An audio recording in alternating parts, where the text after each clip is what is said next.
Hello and welcome to the March School Board Report. I'm your host, Lily Austin, along with School Board member John Landers. Thank you, Mr. Landers, for joining us today. Yep, thank you. Glad to be here. So let's begin by talking about the change ahead for the music program.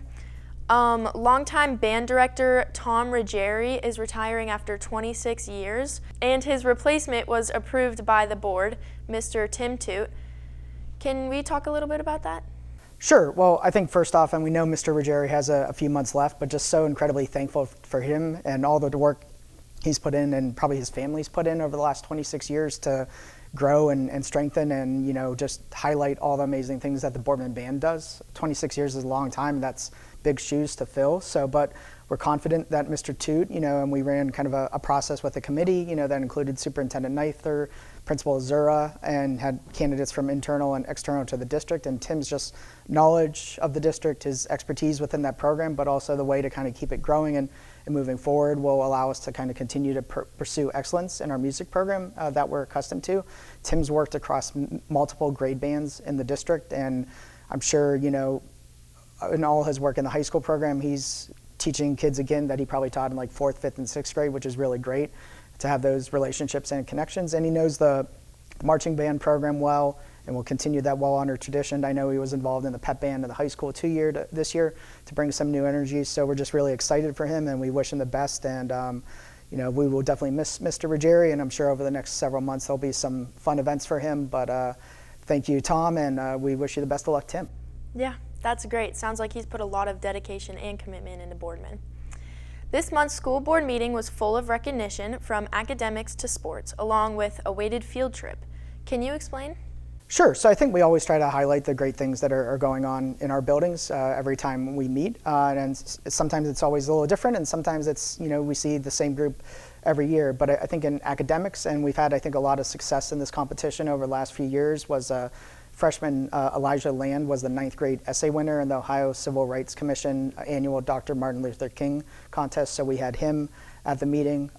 In athletics, and especially in the winter seasons, we always have the swimming teams, swimming diving teams, and we always have the bowling team. So we have the opportunity to recognize all of them yesterday. Our swim and dive teams were NEAC and AAC champs and qualified nearly 24 swimmers and divers for district competition and 9 to state. I know there's a lot of records broken this year as well, but sophomore standout Alex Taylor was 10th in the state in the 100 freestyle, and our girls relay team of Allie, Petra, Gina, Alex, and Abby earned All-Ohio honors by placing the top 16.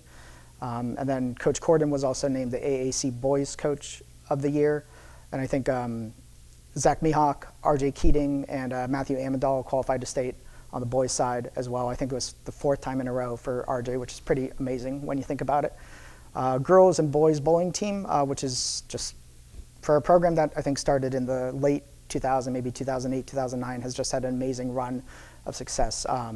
Our boys bowling team finished as runners-up at the state, and I know we were all anxiously watching the Facebook Live on that day to see, but unfortunately we're beaten by, I believe, Ashland in the finals, but that's the best ever finish by any boys bowling team in the state. And our girls program, will go down in history. There'll probably be many members of the BHS Athletic Hall of Fame, when they're eligible.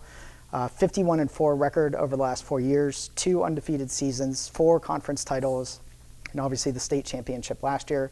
And Coach Cullen, who's done an amazing job with that program, and I believe a former bowler herself when she was a student, was named AAC Girls Coach of the Year. And then this one I think is pretty cool.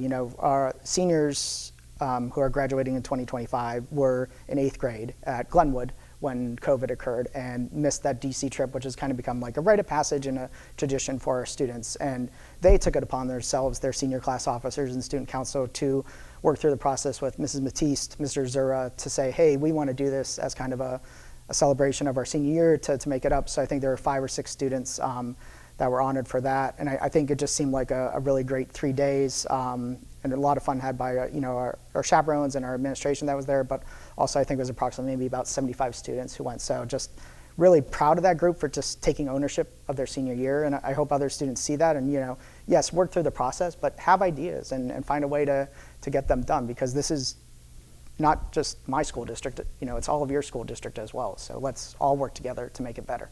Yeah, we have a lot of impressive people here in Boardman. There was also a list of resignations due to the retirements on the agenda. We have some amazing teachers who have made quite an impact on our students over the years. Can we talk about that? Sure, I think that's maybe kind of the tough part or the sad part, like how we see seniors graduate every year that we've gotten to know of, whether it be from performances in the BPAC or their performances on the court. Many teachers here have had impacts on students for 25 or 30 years. So it's always tough to see them go, but it's always exciting to welcome that next generation of teachers who maybe in 25, 30 years are those teachers that every student is going to miss. So Jill Bresnahan and Joyce Zitkovich are at Glenwood and English and reading teachers. So they've really, I think, just energized their students, to enjoy reading and writing because of that. Randy Nord, who's at Boardman High School and I believe taught at Glenwood as well, is an amazing English teacher for nearly 3 decades of Good Spartan writers, and actually a teacher I think my youngest brother had, and I remember her as a Quiz Bowl coach as well. And then BHS Business and Technology Chair, and this one kind of hits close to home because this is kind of what I focus on, but Evelyn Stanton has 30 plus years teaching new technology, coding, empowering students in STEM and robotics, has had a major role in making our students kind of apply for that congressional app contest, which we've had some success over the last few years. So, important to make sure we kind of retain those programs, especially with technology being such a big part of everyday life. But we're excited to see the new faces and how we continue to evolve, and we're so incredibly thankful to all those individuals for their years of service to the school district. Is there anything else you'd like to add? Sure. As crazy as it is to say, we're almost at the end of March and that school year is flying by. So we just want to remind people that on Friday, March 28th is our indoor Project Mayhem at the BPAC, and tickets are selling fast. You can get them at the security office door at door 1 at the high school during school hours, 8 a.m. to 3 p.m. And the show is, I believe, 7 p.m. on Friday the 28th.